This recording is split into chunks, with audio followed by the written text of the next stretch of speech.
కొత్త నిబంధనలు page number 153.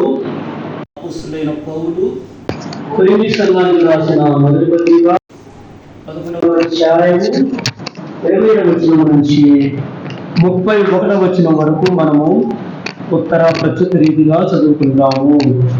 కొత్త నిబంధనలు పేజీ నంబర్ 153. 27. కాబట్టి ఎవడు అయోగ్యముగా ప్రభు యొక్క రొట్టెను తినునో లేక ఆయన పాత్రలోని త్రాగునో వారు ప్రభు యొక్క శరీరమును గూర్చియు రక్తమును గూర్చియు అపరాధులగును.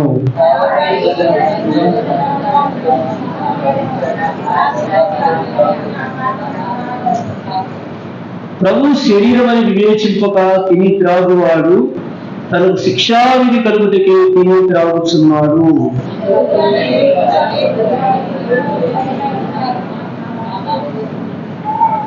అయితే 31వ వచనం మనం అందరం కలిపి చదవండి. అయితే మనమే విమర్శించుకునే ఎడల తీర్పు పొందకపోదుము.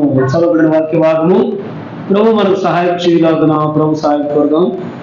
ప్రియ పరలోక తండ్రి, పరిశుద్ధులైన దేవానికి స్తోత్రాలు. అవును మా ప్రభువా, నేను కూడా ఈ దైవమైన ప్రభువుని రత్నవంతుగా చేయడానికి కారణం ఏంటో తెలుసుకోకుండా ఆయన నా లోకంలో నా ఇష్టానుసారంగా జీవించాడు. ఆయన నన్ను జ్ఞాపకం చేసుకున్నాడు. నన్ను విడిపించడానికి ఆయన నీవు ఆ పర్వతము విడిచి గుడ్డుకు వచ్చావని, ఆ యొక్క గాయములు, ఆ రక్తము, ఆ యొక్క దెబ్బలు, ఆ శిక్ష, ఆ మెడపోటు, ఆ యొక్క వేదనలో కట్టబడింది, ఆ పడుకులు అవన్నీ నాకు నేను తొలగిస్తుంది. నేను చేసిన దానికి, నేను తొలగించిన దానికి విరోధుడు నా నిమిత్తము నీవు భగవంతుడు రత్నవంతుగా కాల్చుకున్నావని తెలుసునని నా తండ్రులను భ్రమించి నా ప్రభుత్వంతో ప్రేమ చూపించావా, ఇతరులతో ప్రేమ చెప్పింది తెలుసుకుని కూడా నాకు నా పని నిర్మించి నీ బిడ్డగా నిశక్తుగా చేసుకొని రక్షించిన నాటి నుంచి నాటి వరకు కలిగిన అదే పరీక్ష పరిశోధనలో శ్రమలో శోధనలో ఇబ్బందులు అవమానం హస్తకరణ పరిస్థితులు చాలా ముందుకు నడిపిస్తున్నావు. అందుకని వందనాలు. ఈ 2020వ సంవత్సరంలో కూడా 11 నెలలు పరిస్థితులను బహుశాలను భద్రపరిచి ఆశించి ఆరోగ్యం అన్నపాలించి పోషించి ఈ సజీవులను ఆరాధించడానికి నాకు అనుమతించావు. ఆయన మనాలు నాకు ఇచ్చిన రక్షణలో కొనసాగదు దినదినములను జ్ఞాపకం చేసుకుని బలపరుస్తున్నందుకే మీకు దేవుడికి నేను నాకు నిజముగా ప్రియుడు, అది కాంక్షణీయుడు, నా స్నేహితుడు ప్రభు. ఇది ఒక దేవుడు అక్కడున్నాడు. అలాంటి ప్రియుడిని, అలాంటి కాంక్షని ఆరాధించడం ఎలా ఉండగలరు? కనుక ప్రభుత్వానికి వందనాలు, నాకు రక్షణ బట్టి పుస్తకిస్తూ అలా బలవర్తమానం కూడా జ్ఞాపకం చేసుకోండి. ఇది ఆశ్చర్య వాడుకో బలపరచము బలపక్ష పాసు నుంచి మీ యొక్క ప్రశస్త మాటల నోట ఉంచము. మీ ప్రజలు ఆరాధించాలి. తిరిగి మీ యొక్క శరీరంకు రక్తములకు సాదృశ్యంగా ఆ పదవి రోగిగా పాల్గొని పొందడానికి కావలసిన ఆత్మానుసారం సహాయం చేయండి. మరోసారి నాన్న బాబు సాగులు నమస్కరిస్తూ ఈ నా దృష్టి ఆరాధన ద్వారా మీకు అర్పించి ఆరాధిస్తున్నాను తండ్రి. మనమందరం కూడా మరి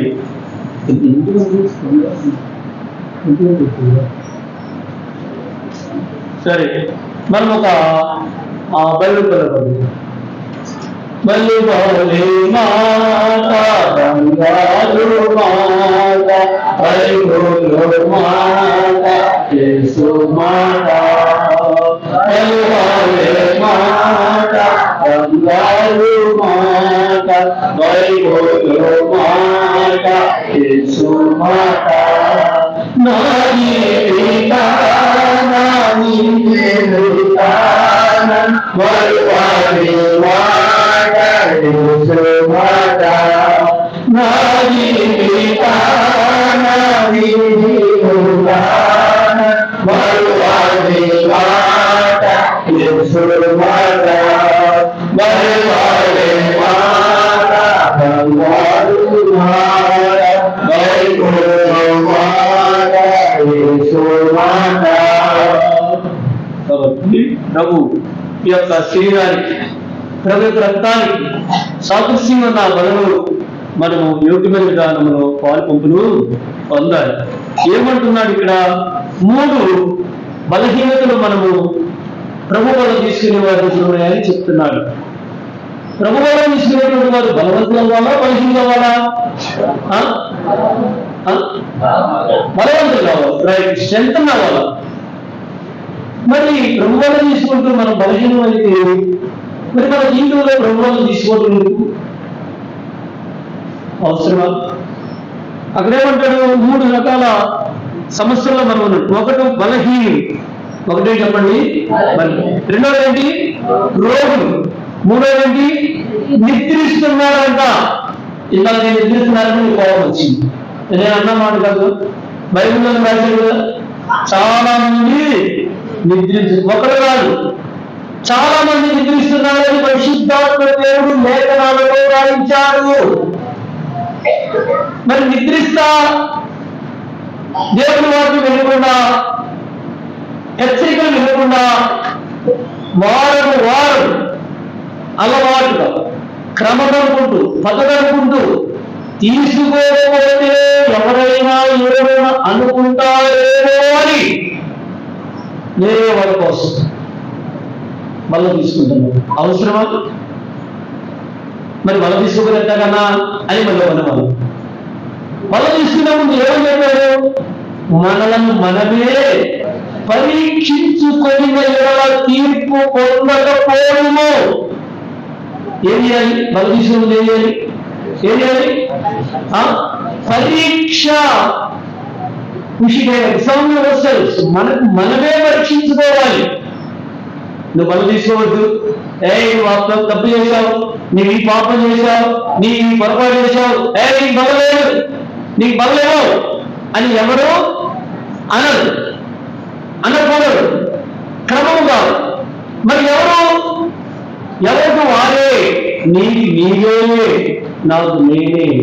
మనకు మనమే పరీక్ష చేసుకోవాలి. ఎలా పరీక్ష చేసుకోవాలి? మీరందరూ పేపర్ ఇచ్చి, పెన్ ఇచ్చి, క్వశ్చన్ పేపర్ ఇచ్చి పరీక్ష రాయమంటారు. అంతేనా? పరీక్ష అంటే ఏ పరీక్ష? తెలుసు మాకు దేని పరీక్ష? హృదయంతో పరీక్ష. కాబట్టి ఎవరు నిన్ను పరీక్షించరు. నువ్వు తీసుకుంటున్నావా, తీసుకోవట్లేదా అవనవసరం. ఒకరి గురించి నీకు అనవసరం అండి. నీ గురించే నువ్వు పట్టించుకో. నీ ఆత్మ ఎలా ఉంది, నీ ఆత్మీయ స్థితి ఎలా ఉంది? 2023వ సంవత్సరంలో 11 నెలలు కాపాడాడు, 11 నెలలు పోషించాడు, 11 నెలలు ఆరోగ్యం ఇచ్చాడు, 11 నెలలు ఆయుష్ ఇచ్చాడు. 12వ నెల 3వ తారీఖు మొదటి ప్రభు దినాన నిన్ను భూమి మీద సజీవుడిగా ఉంచాడు, సజీవురాలిగా ఉంచాడు. మరి 11 నెలలు నువ్వు మంచివాడివని, మంచిదానివని, నువ్వు తప్పే చేయలేదు, పొరపాటు చేయలేదు, నువ్వు ప్రతి వారు పరీక్షించుకున్నావని నిన్ను దేవుడు సజీవుడిగా ఉంచాడా? చెప్పండి, అట్లా ఉంచుతాడా? నో. మనం ఎలాంటి వాడు అంటే నిన్నటి వారే, ఈ రోజు మనది కాదు. కానీ ఎందుకున్నావు అంటే మనం ఏమై ఉన్నామో అది ఆయన ఉచితమైన కృప. ఆ కృపలో జ్ఞాపకం చేసుకుంటున్నాడు. ప్రియులారా, ఒక సంగతి జ్ఞాపకం చేసుకోండి. మనం ఇంకా పరిపూర్ణులు కావాలని, మనం ఇంకా ఆత్మ సంబంధమైన వ్యక్తులుగా మార్చబడవలెనని ఆయన దీర్ఘశాంతం వహిస్తూ దినదినము ఆయుషిస్తూ పోషిస్తూ ఉన్నాడు, బ్రతికిస్తూ ఉన్నాడు. అంతేగాని నీవు గొప్పవాడివని, గొప్పదానివని, నువ్వు గొప్ప నీతిమంతురాలు, నీతిమంతుడని నిన్ను దేవుడు ఈరోజు సజీవుడుగా ఉండలేదు. మనలో ఎన్నో బలహీనతలు పరిశుద్ధాత్మ దేవుడు కేకగా రాపించాడు. అక్కడ చాలా మంది బలహీనులు, రోగులు నిద్రిస్తున్నావు. నువ్వు నిద్రిస్తున్నావు, నీలో రోగం ఉంది, నువ్వు బలహీనురాలు అయినా దేవుడు ఏం చేశాడు? ఈ రోజు కూడా నీకు ఒక అవకాశం ఇచ్చాడు. ఈ రోజైనా నీవు, ఈ సమయంలోనైనా నీవు దేవుని మాట హృదయంలో చేర్చుకొని వాక్యానుసారంగా నువ్వు పరీక్షించుకోవాలని, ఇంకొక అవకాశం నీకు ఇచ్చారు. ఒకవేళ నిన్నే సరిపోతే, పొద్దున్నే సరిపోతే, రాత్రే సరిపోతే, నవంబర్ 30వ తారీఖు సరిపోతే ఈరోజు నీకు నాకు ఉండేది కాదు. కానీ ఎందుకు ఇచ్చారయ్యా ఈరోజు అంటే, మనం నీతిమంతులమని కాదు, గొప్పవాళ్ళమని కాదు, మంచివాళ్ళమని కాదు, మనలో ఇంకా బలహీనతలు ఉన్నాయి, మనలో ఇంకా సరి చేసుకోవాల్సినవి ఇంకా చాలా ఉన్నాయి. అందుకనే ఒక అవకాశం ఇస్తున్నాడు. కోర్టుకు వెళ్ళండి, తప్పు చేశాడు, తప్పు రుజువైంది, శిక్ష వేయాలి. న్యాయమూర్తి గారు నిన్ను క్షమిస్తున్నాను, ఇది ఆఖరిసారి నీకు వార్నింగ్ ఇవ్వడం, ఇంకొకసారి నువ్వు తప్పు చేస్తే, నువ్వు దొంగతనం చేస్తే, నువ్వు అబద్ధం ఆడితే, లేక నువ్వు దొరికితే ఈసారి నీకు ఖచ్చితంగా శిక్ష విధిస్తా. ఇది లాస్ట్ వార్నింగ్, ఆఖరి హెచ్చరిక. ఇంకొకసారి నువ్వు తప్పు చేసి బయట పడ్డావా ఇక నీకు శిక్షే అని వదిలిపెట్టాడు. ఇప్పుడు అతను ఎందుకు వదిలిపెట్టాడు? మంచివాడు వదిలిపెట్టాడా? ఏం చేశాడు? ఇంకొక అవకాశం న్యాయమూర్తి ఇచ్చాడు. ఆ హెచ్చరిక ద్వారా, ఆ తీర్పు ద్వారా అతని జీవితంలో ఏమొస్తుంది?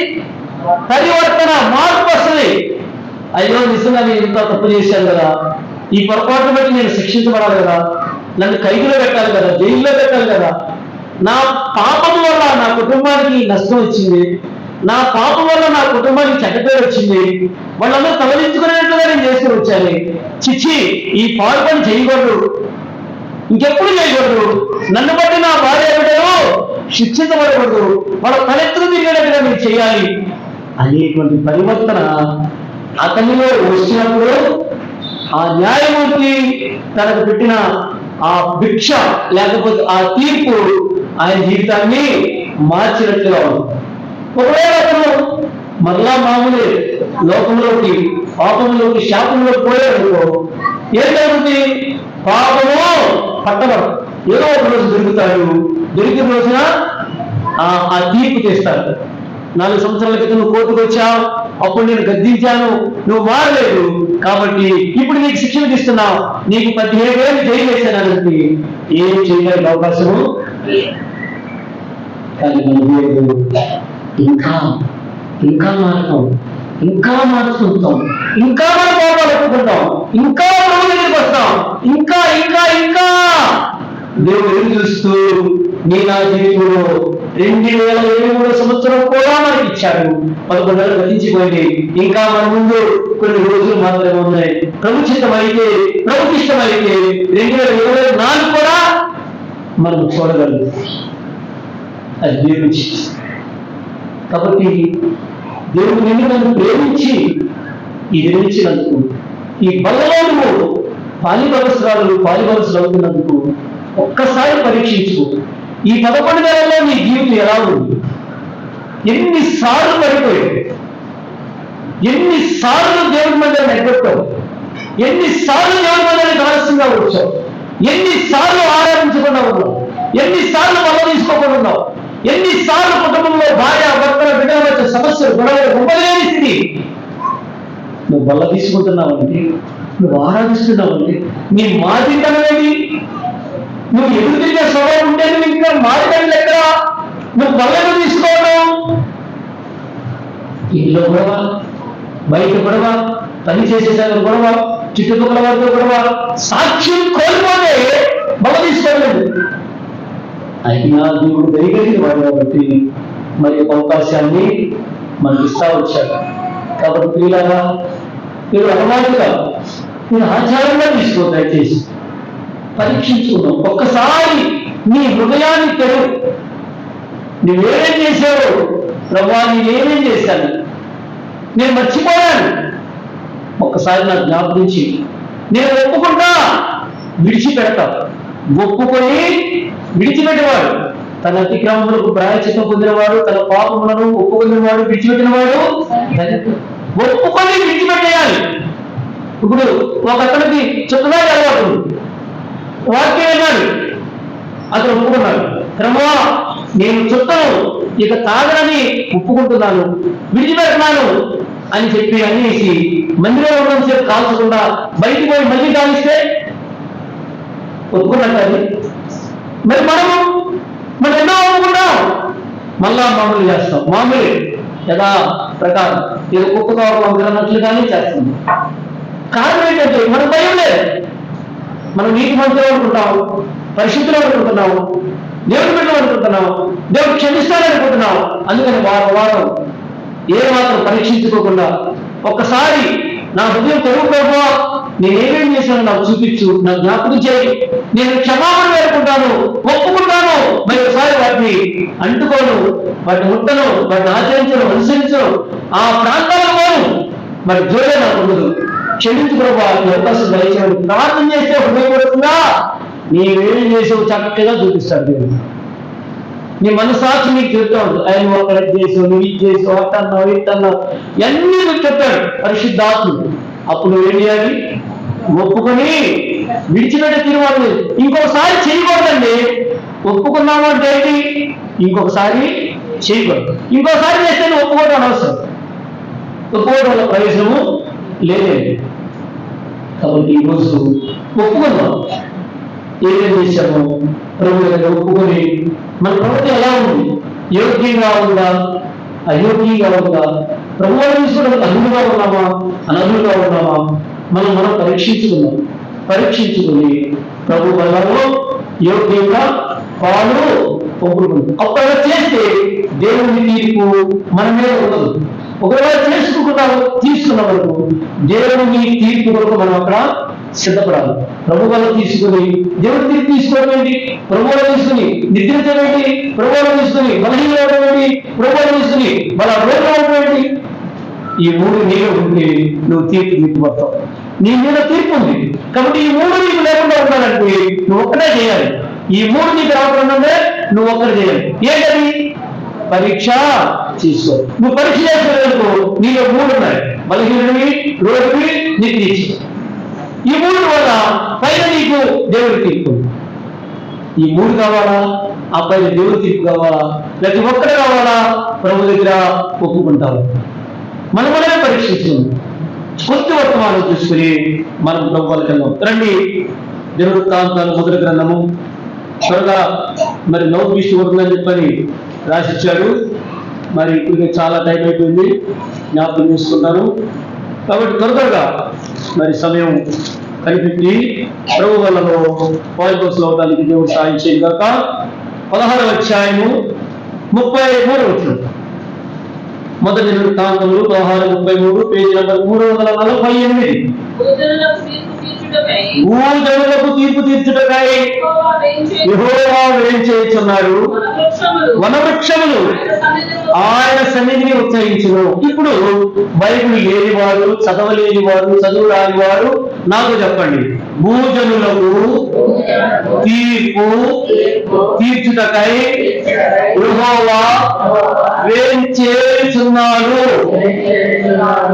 వనవృక్షములు ఆయన సన్నిధిని ఉత్సహించును. ఇప్పుడు ఈ వాక్యము ఎక్కడ రాయబడింది?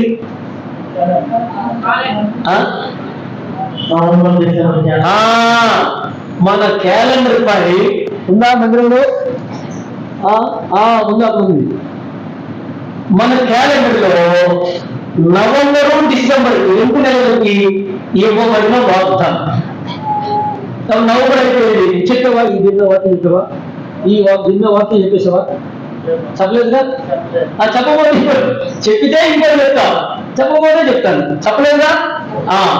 కాబట్టి పోయిన ఈ నెలకి మనకు క్యాలెండర్ ఇచ్చిన ప్రామిస్ ఏమి ఇచ్చాడు? యెహోవా భూజనులకు తీర్పు తీర్చుటకై వేం చేయుచున్నాడు, వనవృక్షములు ఆయన సన్నిధిని. సరే, భూజనులు తీర్పు తీర్చడానికి వస్తాడు. చెట్లు అంతా సంతోషిస్తాయట.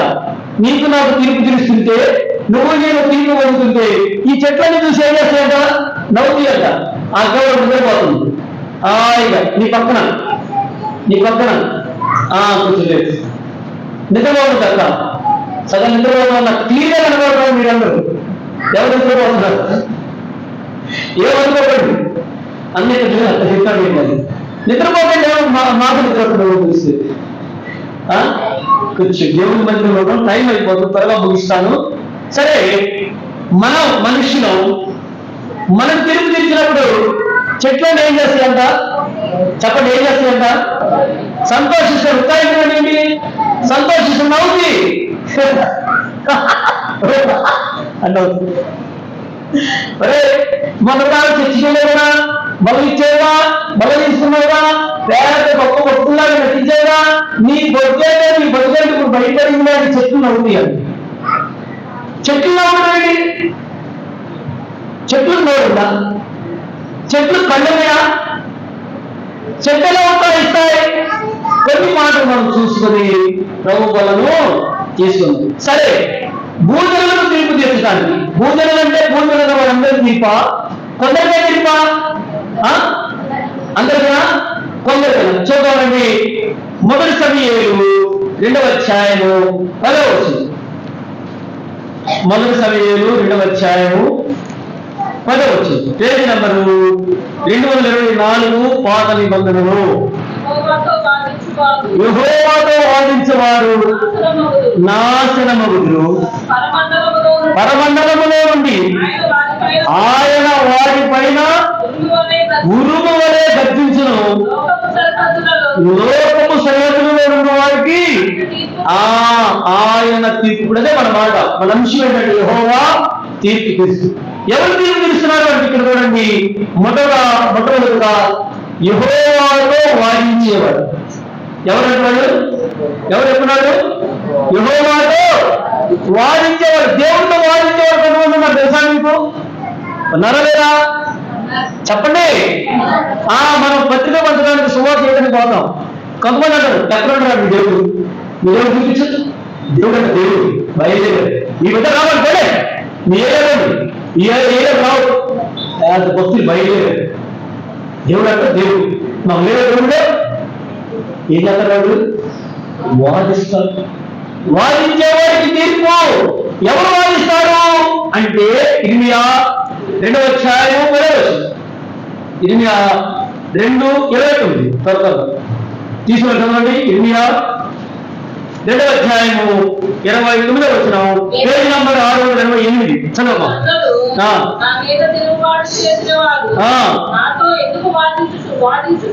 యెహోవా అడుగుతున్నారు. ఇప్పుడు వాదించేవాడు ఎవరంట? ఎవరు? యెహోవా మీద తిరుగుబాటు చేస్తారు. తిరుగుబాటు చేస్తున్నావా? ఎలా ఉన్నావు? ప్రభువుగా తీసుకుంటున్నావు? అక్క పరీక్షించుకో అన్న, పరిశీలించుకుంటే తిరుగుబాటు చేస్తారు. ఏదో తిరుగుబాటు, ఈ దగ్గర వచ్చేది వాళ్ళ ఎక్కడి నుంచో మమ్మల్ని పరీక్షించుకోమంటాడు, పరిశీలించుకోమంటాడు. మా సంగతి ఏం తెలుసు? మేము నీతిమంతులు, పరిశుద్ధులం, పవిత్రులం, మాలాంటి వాళ్ళు ఈ మందరంలో లేరు, ఈ దేశంలోనే లేరు అని అనుకోవచ్చు. అయితే మనుషుని మీద దేవుడు సాయం చేస్తాడు, కానీ దేవుని మీద తిరుగుబాటు చేసేవారుగా ఉంటూ ఉంది. అయితే ఎవరు తిరుగుబాటు చేశారు? ఎవరు వాదించారు? ఒక మాట మనం చూస్తారు, 32 మాటలు. సంఖ్యాకాండము 16వ అధ్యాయము 49వ వచనం చూడండి. త్వరగా చేయండి, ఇద్దరు ఒక తీగంటే ఏమి? సంఖ్యాకాండము 16వ అధ్యాయము 49. చనిపోయిన వారు కాక 14,700 మంది ఆ తెగులు చేత చచ్చిరి. ఇప్పుడు తిరుగుబాటు చేసింది ఎవరు? ఎవరండి? కొంతమంది చెప్పండి నాకు. నేను అడిగినప్పుడు సమాధానం చెప్తే మీరు నిద్రపోదు. కొంచెం మీరు వాక్యం మీద గమనం పెట్టండి, మనసు పెట్టండి. ఎవరండి? కోరహు. కోరహు అందరినీ లేపాడు. చూడండి, 16వ అధ్యాయము 22వ వచనంలో ఒక మాట ఉన్నది. సంఖ్య 16:22లో వారు సాగిలపడి సమస్త శరీరాత్మలకు దేవుడైన దేవా, ఈ ఒక్కడు పాపం చేసింది. ఎంతమంది పాపం చేసింది? ఎంతమంది చేశారు పాపం? అక్క నీ తప్పున్నావు చెప్పండి. ఎంతమంది చేశారు? అక్క ఇదిగోరండి. ఎంతమంది పాపం చేశారు? ఒక్కడు తిరుగుబాటు చేశారు. ఎంతమంది చనిపోయారు? 14,700 మంది. అతనితో కలిసిన వారు 250 మంది. వాళ్ళ కుటుంబాలు వాళ్ళందరూ కలిసి 15,000 మంది చనిపోయారు. ఎవరు తిరుగుబాటు చేసింది? ఎంతమంది? ఒక్కడు తిరుగుబాటు. జాగ్రత్త. సంఘములో, దేవుని సంఘములో నీవు అంగముగా ఉన్నావు. నిన్ను దేవుడు రక్షించుకున్నాడు. ఆ రక్షణలో కొనసాగు. తిరుగుబాటు చేయి. సేవకుల మీద, సేవకు నాయకుల మీద, సంఘం మీద, బాధ్యత కలిగిన వారి మీద, దేవుని సంఘంలో ఎవరైతే తిరుగుబాటు చేస్తారో ఒక్కడే చేయొచ్చు. కుటుంబంలో ఒక్కరు చేస్తే అందరికీ అది చుట్టుకుంటుంది. కోర ఒక్కడే. మేము లేడీ బతుకులం కాదా? మాకు దేవుడు కనబడలేదా? మాతో మాట్లాడలేదా? మీరేనా ఇక్కడ వాక్యం జరిగేది?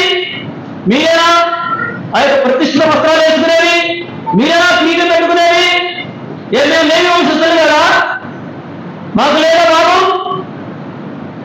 తిరుగుబో. మనకి ఇచ్చిన పని వాళ్ళు చేయండి. ఎవరు తిరుగుబాటు చేస్తారు? ఎవరు తిరుగుబాటు చేసేవారు ఎవరుంటే తమకు చెప్పిన పని చేయటమో ఇష్టం లేనివారు. నీకు పని చేస్తావు, చేపలు తీసేమను. నేను చేపలు తీయాలి. నా వయసు ఏంటి? నేనేంటి? నేను ఎంతకాలం నుంచి మందిరానికి వస్తున్నాను? నీకంత సీనియర్ విశ్వాసం పట్టుకుని నిన్న కాలంలో వచ్చిన ప్రేమ్ సింగ్ అంతా కలిసి 27లో నన్ను చేపలు తీయమంటాడా? ఏంటది? అదేమంటారు? తిరుగుబాటు. అక్క పాత్రలు, నేను పాత్రలు కలగాలి. నా వయసు ఏంటి? నా సర్వీస్ ఎంత? ఈ మందిరం నువ్వు కొట్టేలా బాయ్. నువ్వు నన్ను పాత్రలు కలగంటావా? నన్ను పాత్రలు కలగంటావా? నన్ను చాపలేమంటావా? నీ నాణ్యమే చేయలేదు చేస్తున్నావు. ఇదంతా ఏంటి? తిరుగుబాటు. జాగ్రత్త. దేవుని మందిరంలోని కేవలి నువ్వు చేయగలిగితే దేవుడు అప్పగిస్తే ఆ పని నువ్వు చేయగలిగితే, నేను చదువుకున్నాను, నాకు అన్ని తెలుసు, నేను వాక్యం చెప్పాలంటే ఓకే. దేవుడు నిన్ను హెచ్చించేవాడు. తన బలిష్టమైన చేతులు కదా దీని మనుషులై ఓకే. నీకు వాక్యం చెప్పవచ్చు, నీకు పాటలు పాడవచ్చు, నీకు వాయిద్యాలు వాయించవచ్చు, నీకు దేవుడు తలాలు ఇచ్చారు. ఆ సమయం వరకు కనిపెట్టు. అంతేగాని తిరుగుబాటు చేస్తే నీతో పాటు నీ కుటుంబం, నీతో కలుసుకున్న వారు, నీతో ఏకీభవించిన వారు, నీ ఆలోచనతో సాంగత్యం కలిగిన వారు అందరూ కలిసి 15,000 మంది నాశనం అయిపోయి. జాగ్రత్త సుమా. కృపాకాలంలో ఉన్నాం, నువ్వు రక్షించుకున్నాను. తిరుగుబాటు చేయండి. సమయాన్ని రమ్మంటే సమయానికి రండి. పని చేస్తే పని చేయండి. ఏది అప్పగిస్తా చేయండి. అంతేకాదు నేను పాత్రలు కడగను, నేను వంట చేయను, నేను చాపలేను, నేను బాత్రూమ్లు కడగనంటే ఓకే, మంచిదేమి పో. దేవుడు ఎవరికో చేయాలో చేస్తాడు. దాని ద్వారా దీవించబడిన వారు ఉన్నారు. ఎప్రోన్లో IAS చదివినాడు, IPS ఆఫీసర్లు ముక్కులకి మార్కులు పెట్టుకుని చేతులు గ్లౌజులు వేసుకుని వచ్చి పొద్దున్నే బాత్రూమ్ శుభ్రపరిచి వెళ్ళిపోయి స్నానం చేసి మరలా వచ్చేవాడు. వాళ్ళెవరు? ఒక IAS ఆఫీసర్లు.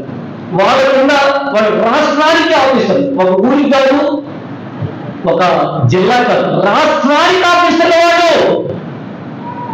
వాళ్ళు బాత్రూమ్ పెరుగుతారు, వాళ్ళు చాపలేస్తారు, వంట పాత్రలు పడుతారు. ఎవరో వెళ్ళి చూడండి. మనం చేసేది ఒక చిన్న టీసీ పోస్టు, ఒక సెక్రటరీలోనో ఇంకోటి చేసేది. నన్ను ఈ పని చేయమన్నారు. తిరుగుబాటు చేయడం అనేటువంటి సూర్య చెప్పుటతో సమానమని చెప్పి మొదటి సమయంలో 15:33 రాస్తూ వచ్చాను. జాగ్రత్త. సూర్య చెప్తున్నారా? సేవకు చెప్పిన మాట సూర్య చెప్పినట్టుగా ఉండాలి. సూర్య చెప్పినటువంటిది మాయా స్వరూపులకు దూపం ఏంటో సమానం. జాగ్రత్త. ఎలా ఉన్నావు? ప్రభుత్వం తీసుకున్న వారిని, తీసుకున్న అక్క, అన్న, సహోదరి పరీక్షించుకో. అలాగే ఇంకోటి చెప్తాను. యెహోషువ 7:1 శక్తమైన దాంట్లో ఆకాను తిరుగుబాటు చేశాడు. ఆకాను ఒక్కడే చేశాడు. ఒక్కడే ఆ వస్త్రాన్ని, ఆ క్షీరాలు చేసిన వస్త్రాన్ని, ఆ బంగారాన్ని, ఆ వెండిని తెచ్చి తనున్న ఆ యొక్క గుడారం కింద దాచిపెట్టాడు. కానీ దేవుడు ఏమన్నాడు తెలుసా? ఇశ్రాయేలు పాపము ఇశ్రాయేలు అందరూ చేశారా? చేశారా? చేశారా? ఒక్కడు చేసి ఆ పాపం అందరికీ అంటుకుంది. పట్టుకున్నాడు, తీసుకొచ్చారు, నిలబెట్టారు. కుమారుడా చేసి పెట్టాడు, యెహోవాకు మహిమ చెల్లించి చెప్పండి, అవును నేను చూసి ఆశించాను, తెచ్చుకున్నాను, దాచుకున్నాను అన్నాడు. తీసుకొచ్చారు, దొరికి దొంగ అయిపోయాడు. ఇప్పుడు అందరూ తీసుకొచ్చారు, ఊరి వెలపడి తీసుకుపోయారు, ఆ కోరు మూలలో తీసుకుపోయారు. అక్కడి వరకు ఎందుకు తీసుకెళ్తున్నారో భార్యకు తెలియదు, పిల్లలకు తెలియదు.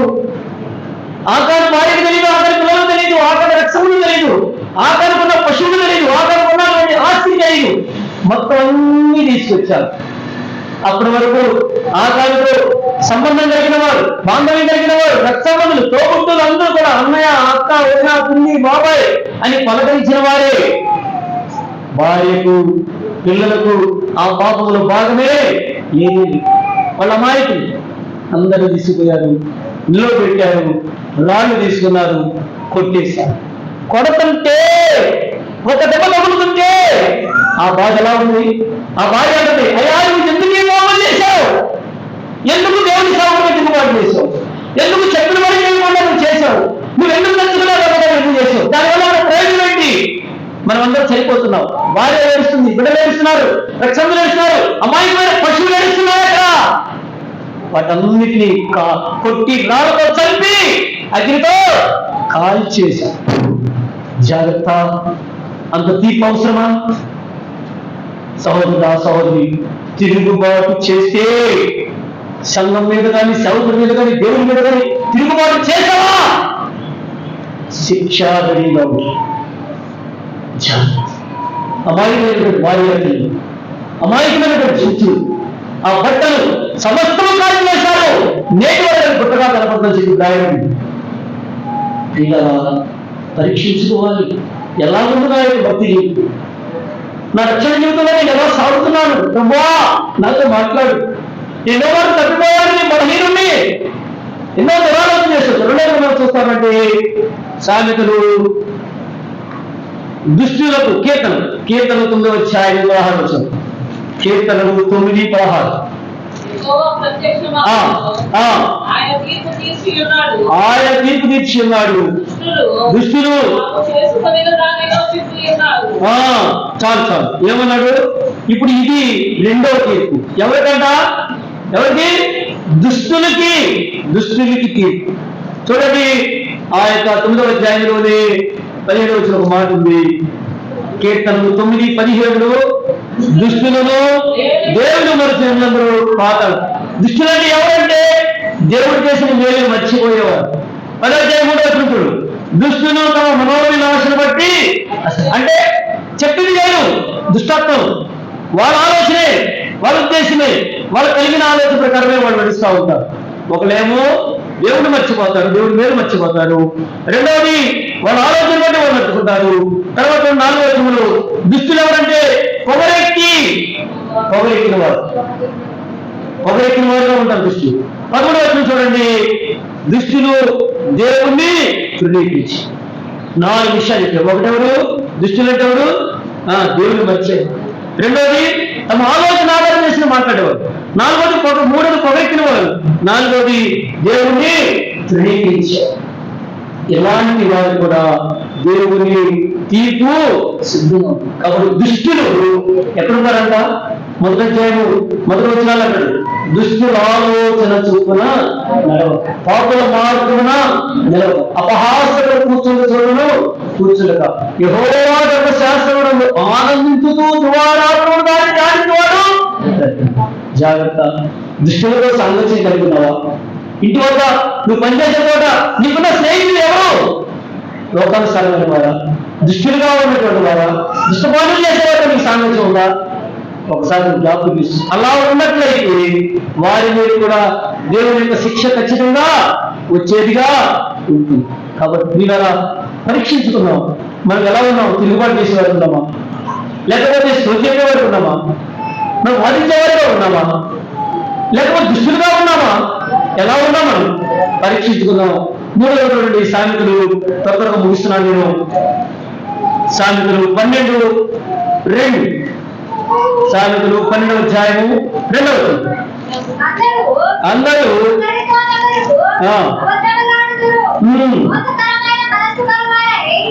అక్క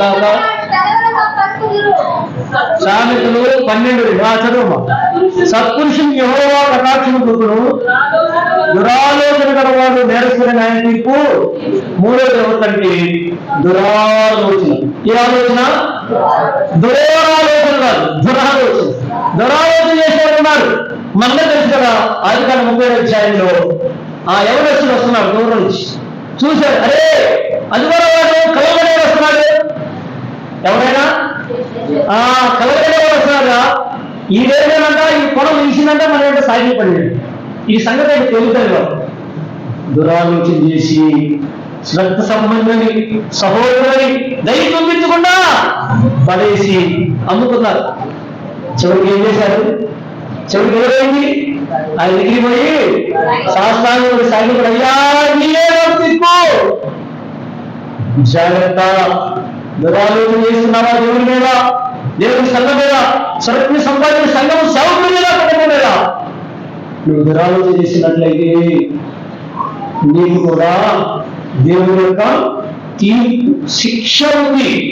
అందుకే మనమే పరీక్షించుకునేలా తీర్పు పొందకపోవడం. ఎలా ఉన్నా మన భక్తి జీవితం, మన రక్షణ జీవితం, మన సాక్షి జీవితం, మన ఆరాధించే జీవితం ఎలా ఉందో మనం పరీక్షించుకుందాం. కాబట్టి భక్తి లేకపోతే ఆ దురాలోచన, అందుకే ఆ మత్స్య వార్త 15వ అధ్యాయం 9వ వచనంలో చెప్తారు. భక్తి ఆ దురాలోచన గురించి ఏవైనా విషయాలు చెప్తారు. దురాలోచన కలిగిన వారు ఏమున్నాయంట? దురాలోచనలు, నరహత్య, వ్యభిచారము, వేశ్యాగమనం, దొంగతనం, అబద్ధ సాక్ష్యం, దేవదర్శన, ఈ విషయాలు వారి హృదయాల్లో ఉంటాయి. కాబట్టి దురాలోచన ఎవరి మీద రావట్లేదు. నీ పక్కన వాడి మీద, నీ ఇరుగు వాడి మీద, నీ సహోదరు మీద, కుటుంబం మీద, ఎవరి మీద దురాలోచన చేయలేదు. నీకు పరీక్షించు. ఒక సంగతి నీ కంట్లో దూరం పెట్టుకోవడానికి ఎటువంటి మనసు నీ కంట్లోనే దూరం ఉంది. నీ దూరం చూసుకోను పరీక్షించు. తర్వాత ఏసీఎల్ 23వ అధ్యాయం 36-37 దొరకదు. ఇంకొక ఇంకొకటి 5 నిమిషాలు చూసి నేను ముగిచ్చేస్తాను. 7 రాసేలే కానీ 5 టైం లేదు కదా, లేదా 4 రోజులు ముగిచ్చేస్తాను. ఏసీఎల్ 23వ అధ్యాయం 36-37 పేజ్ నంబర్ 706. మరియు యెహోవా ఇలాగ సెలవిస్తున్నాడు, ఒహోలీబాకును నీవు తీర్చిదువా? అట్లయితే వారి ఏ కృత్యములను వారికి తెలియజేయము. వారు వ్యభిచారులను, నర చేయవారునై విగ్రహములతో వ్యభిచరించి నాకు కనిన కుమారులను విగ్రహములను మృంగినట్లు వాటికి 4 చెప్పండి. ఎవరికి తీర్పు? వ్యభిచారులు. అదే కన్నా మాట రైట్, మనం విచారం చేయకపోవచ్చు, కానీ విగ్రహ సంబంధమైన వాటిని పూజిస్తే అది వ్యభిచారం. అందుకే చెప్తారు, ఇశ్రాయేలీయులను నిందించి మోయాబులంటూ లేదా అన్ని దేవుళ్ళతో వాడు విగ్రహం చేశారని చెప్తారు. అంటే నువ్వు విగ్రహం కలిగి ఒకవేళ విగ్రహాలు పూజించుకోవచ్చు, నీ హృదయంలో విగ్రహాలు ఉంది. దేవుడి కంటే నువ్వు ఎక్కువగా దేనిని ప్రేమిస్తున్నావో అది విగ్రహమే. జాగ్రత్త. ఎందుకు నీ హృదయం దేనిలో ఉంది? బంగారమా, బట్టల, ఆస్త, ఐశ్వర్యమా, భర్త, బిడ్డల, హోదా, కార, బంగాళ ఏముంది నీకు? దేని మీద మనస్తుంది? దేని ఎక్కువగా ప్రేమిస్తున్నావు? దేని హృదయంలో విగ్రహంగా పెట్టుకున్నావు? జాగ్రత్త. అది విచారం విషయం. కాబట్టి దానిని కూడా కలిగిన వారికి దేవుని ఎలా ఉన్నా మనం పరీక్షించుకోవాలి. దేవుని వాక్యం అంటే ఏదో 4 మాటలు వినేసి బైబిల్ ఇంట్లో పెట్టేది కాదు. ప్రతి దినము దీన్ని ధ్యానించి, దివారాత్రులు దీన్ని ధ్యానించావు. ప్రతి ఉదయం సాయంకాలం దీన్ని చదువు, దీన్ని మోకరించి ప్రార్థన చేయి, దీన్ని చేత పెట్టుకో, తీసుకుని వెళ్ళు. నువ్వు ఎక్కడ వెళ్ళి అక్కడ తీసుకెళ్ళు. సాక్షి సగటు క్రైస్తవుల యొక్క విశ్వాస సాక్షి జీవితం ఏంటంటే నువ్వు ఎక్కడికి వెళ్ళి అక్కడ బయలు నీతో ఉండాలి. నీతో కూడా వచ్చేవాడు నీ దేవుడైనా యెహోవాయే. నువ్వే బైబిల్ తీసుకెళ్ళావు, నువ్వు మాత్రం రోడ్డు మీద వెళ్తావు. ప్రమాదం జరిగితే దేవుడు నాకు సహాయం చేయలేదు. మరి నీ సహాయం చేయాలంటే నువ్వు ప్రార్థన చేసుకుని బయలుదేరాలి. నువ్వు బైబిల్ తీసుకుని వెళ్ళాలి. నీ బ్యాగ్లో, నీ సంచిలో బైబిల్ ఉండాలి. నువ్వు ప్రార్థన చేసుకో, నువ్వు బైబిల్ తీసుకెళ్ళవు. కానీ దేవుడు మాత్రం ఇశ్రాయేలును కాపాడు కొనుక్కుని తిరుగుతారు.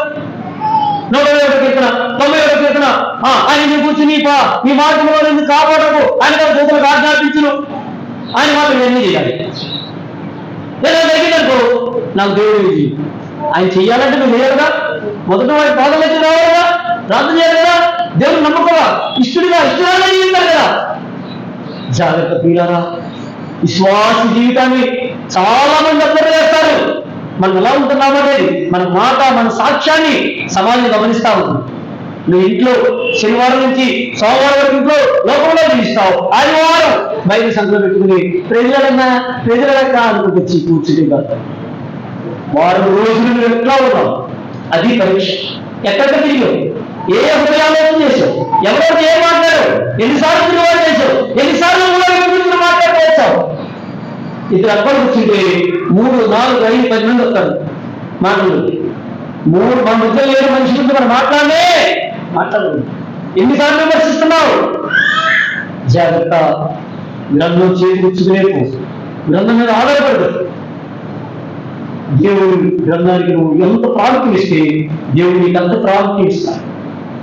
నువ్వు పరీక్షించుకోకుండా ఏదో ఆదివారం మళ్ళా వాగ్దానం చేశారు, వర్తమానం చెప్పారు, ఆ కాసేపు కన్నీరు కలిసి ప్రార్థించి బల తీసుకుని ఇంటికి వెళ్ళిపోవాలనుకో, మళ్ళా వారం దాకా వస్తావు. ఈ వారం ఇష్టాసంగా జీవిస్తే, అందుకనే మీలో చాలా మంది బలహీనలను రోగులు నిద్రించావు. అలా ఉంటే తీర్పు పొందుతాం. కాబట్టి మనకు తీర్పు అవసరమా?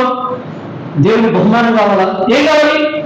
దేవుని యొక్క మెప్పు కావాలి, దేవునికి బహుమానం కావాలి, దేవుని ఆశీర్వాదం కావాలి. అంతేగాని ఆదివారం మాత్రమే వచ్చి ప్రభువులు తీసుకుని సోమవారం శనివారం వరకు టీవీ పెట్టుకో, సెల్ ఫోన్ పెట్టుకో, ఏమేమి చూస్తావో, ఏమేమి మాట్లాడతావు, నీ కన్నులకి భయం లేదు. వారి కన్ను ఎదుట కొద్దిగా దేవుని భయము లేదు. ఒక్క మాట ఒకరి గురించి వ్యతిరేకంగా మాట్లాడితే దేవుడు తన సముఖంలో ఉన్న జ్ఞాపకాల గ్రంథంలో రాస్తాడు. సాషా మహర్షి గారు, దేవుని వల్లది నీ కొరకు నా కొరకు వేయబడిన శరీరం, నీ కొరకు నాకు వచ్చింది రొట్టెలని, అది రొట్టె రసంగా. జాగ్రత్త. పరీక్షించుకొని పరిశీలన చేసుకుని మన కంట్లో ఉన్నటువంటి, మన దేహంలో ఉన్నటువంటి, మన హృదయంలో ఉన్నటువంటి, మన మైండ్లో ఉన్నటువంటి ప్రతి చెడుగును ప్రభు దగ్గర ఒప్పుకొని, ప్రభువా నిజమే నాలో లోపాలు, నా పొరపాటు, నేను అనవసరం అనేక గురించి మాట్లాడుతూ ఉంటాను, విమర్శిస్తూ ఉంటాను. ఇప్పుడు ఒప్పుకుంటున్నాను, నాకు ఆ పాపాలు, నా పొరపాటు, నా తప్పులు నాకు తెలియజాయి, నా హృదయం తెరవని ప్రభు దగ్గర అడుగు. ప్రభు పిలుస్తాడు, క్షమాపణ పొంది నీ మనసాక్షి మీద నేరవేరణ చేయకుండా ఉన్నప్పుడు నువ్వు ప్రభావం తీసు అందుకోవలసిన వచ్చం కాదు.